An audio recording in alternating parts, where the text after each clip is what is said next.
Welcome to Royal Sleep, your sanctuary for a night of profound rest. In a world that never stops, we offer you a space to let go. Our carefully crafted stories are more than just words. They are a gentle escape from the day's worries, a soothing guide to a deeper sleep. By joining us, you are choosing to prioritize your well-being. Our narratives will help you find tranquility, leading to a more refreshing sleep and a brighter tomorrow. Dim the lights, settle in, and let your journey to royal sleep begin. Sweet dreams. The Falling Star Gardener, a gentle bedtime story for peaceful sleep in a quiet valley where time moved like honey through warm air. There lived an old man named Elias who tended the most unusual garden anyone had ever seen. While others grew roses and tomatoes, Elias cultivated something far more extraordinary. He grew falling stars. Every evening, as the sun painted the sky in soft purples and golds, Elias would walk slowly through his garden with a weathered watering can that seemed to shimmer with its own inner light. His steps were unhurried, deliberate, as if he had all the time in the world. And perhaps in his own way, he did.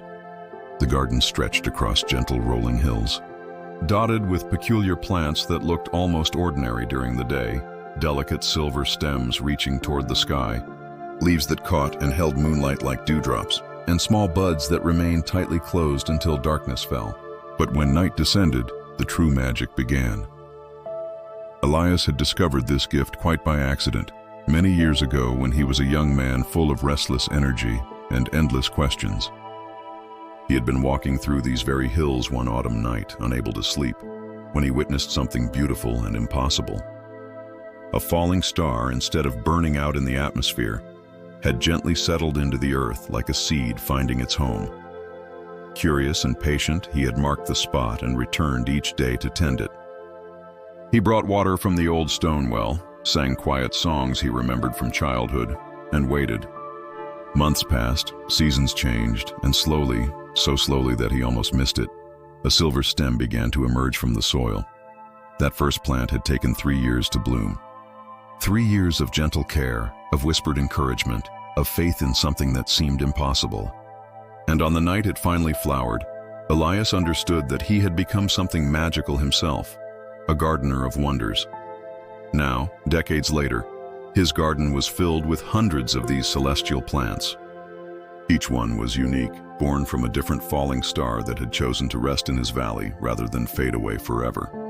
Some had petals that sparkled like diamonds. Others glowed with the soft blue light of distant nebulae. There were flowers that chimed like tiny bells when the night breeze touched them, and others that released a gentle fragrance that smelled of dreams and peaceful sleep. Elias moved through his garden each night like a conductor leading an orchestra of light. He knew each plant intimately. This one needed water from the spring rain he collected in crystal bowls. That one preferred to be sung to in the ancient language his grandmother had taught him. And the shy cluster near the old oak tree only bloomed when he approached with perfectly quiet steps. As he worked, the flowers would begin their nightly transformation. Buds that had remained closed all day would slowly, dreamily unfurl their petals. And as they opened, something wondrous happened. New stars would begin to appear in the sky above, as if the flowers were calling their celestial cousins home. The townspeople in the valley below had long ago stopped questioning the unusual number of shooting stars that graced their skies each night. They had come to think of it as a blessing, this nightly display of gentle light that helped their children fall asleep and brought peaceful dreams to troubled minds. They didn't know about Elias or his garden, hidden as it was among the hills, but they felt its influence like a soft lullaby carried on the evening wind. Elias preferred it this way. His work was not about recognition or fame. It was about the quiet satisfaction of nurturing something beautiful, something that brought peace to the world in its own gentle way. Each night, as he tended his plants, he felt a deep contentment settle over him like a warm blanket. He would start at the eastern edge of the garden, where the earliest planted stars had grown into magnificent specimens. Their stems were thick and silver, twisted with age into beautiful spirals that caught and reflected the moonlight. These ancient plants required less direct care now, but they still appreciated his presence, his soft humming, the gentle touch of his weathered hands as he checked their leaves for signs of cosmic dust or stellar wind damage. Moving westward through his garden, Elias would come to the younger plants, those born from stars that had fallen in recent years. These needed more attention, more encouragement. He would speak to them in low, soothing tones, telling them stories of the sky they came from, describing the vastness of space and the journey that had brought them to rest in this peaceful valley. "You are safe here," he would whisper to a particularly delicate sapling whose star mother had fallen just last spring. "Take your time to grow. There is no hurry in this place." The newest additions to his garden were always the most challenging. Stars that had just fallen were often confused, disoriented by their transition from the cosmic dance of space to the gentle rhythms of earthbound life. Elias had learned to approach these tender shoots with infinite patience, often sitting beside them for hours, simply breathing quietly and letting them feel his calm presence. Tonight was special, though Elias couldn't have said exactly why. As he made his evening rounds, there was something different in the air, a sense of completion, of a cycle coming to its natural end. The stars above seemed brighter, more numerous than usual, and his flowers responded with an unusually vibrant display of light and color. He paused beside one of his favorite plants, a graceful specimen with petals that shifted from deep purple to silver as they caught the starlight. This plant had grown from a star that had fallen on his 70th birthday 5 years ago, and he had always felt a special connection to it. Tonight, its blooms seemed to pulse with a gentle rhythm that matched his heartbeat. "What is it, old friend?" he asked quietly, settling down on the soft grass beside the plant. "What are you trying to tell me?" As if in answer, the flower's petals began to glow more brightly, and Elias felt a warm sensation spread through his chest. It wasn't alarming, quite the opposite.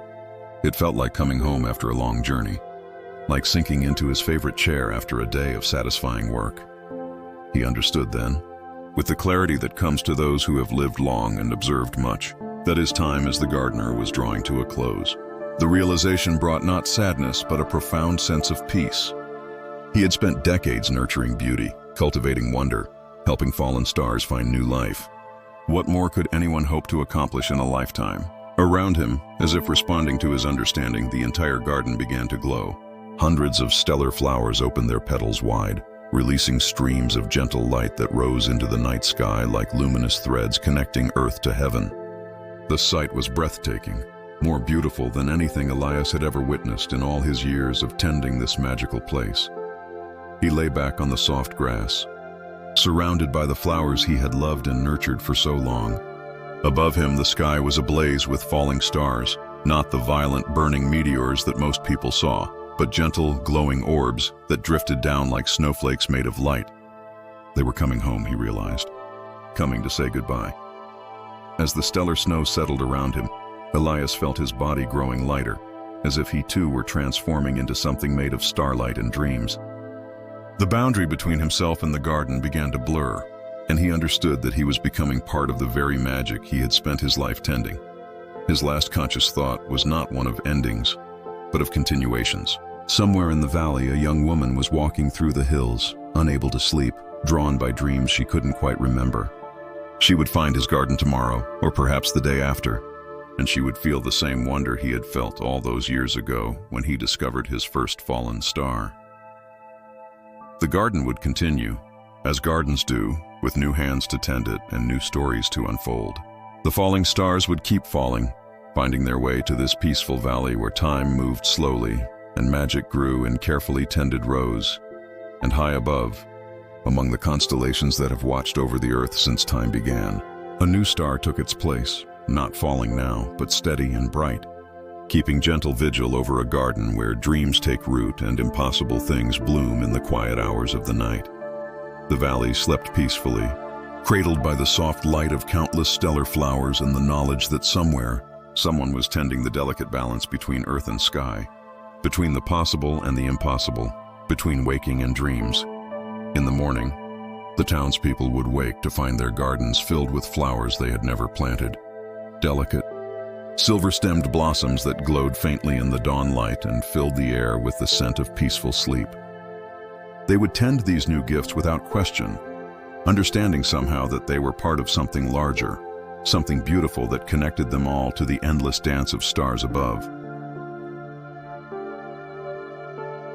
And sometimes, on the clearest nights when the moon is dark and the sky is deep, children in the valley point upward and swear they can see an old man among the stars. moving slowly through his celestial garden, watering cosmic flowers and humming lullabies that drift down like stardust to help the whole world sleep peacefully until morning comes again.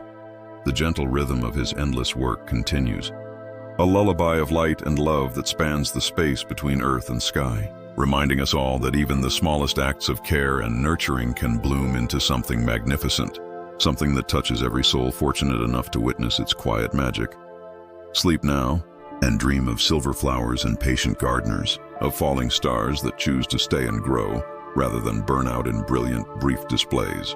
Dream of valleys where time moves slowly, and wonder takes root in carefully tended soil, where the impossible becomes possible through nothing more complicated than love, patience, and the gentle persistence of caring hands.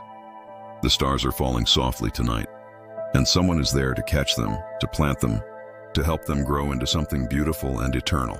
Rest easy in that knowledge and let the gentle light of distant stellar gardens guide you into peaceful, starlit dreams. Let the rhythm of the gardener's footsteps and the soft glow of his stellar flowers carry you gently into sleep, where your own dreams might bloom like falling stars in the rich soil of night.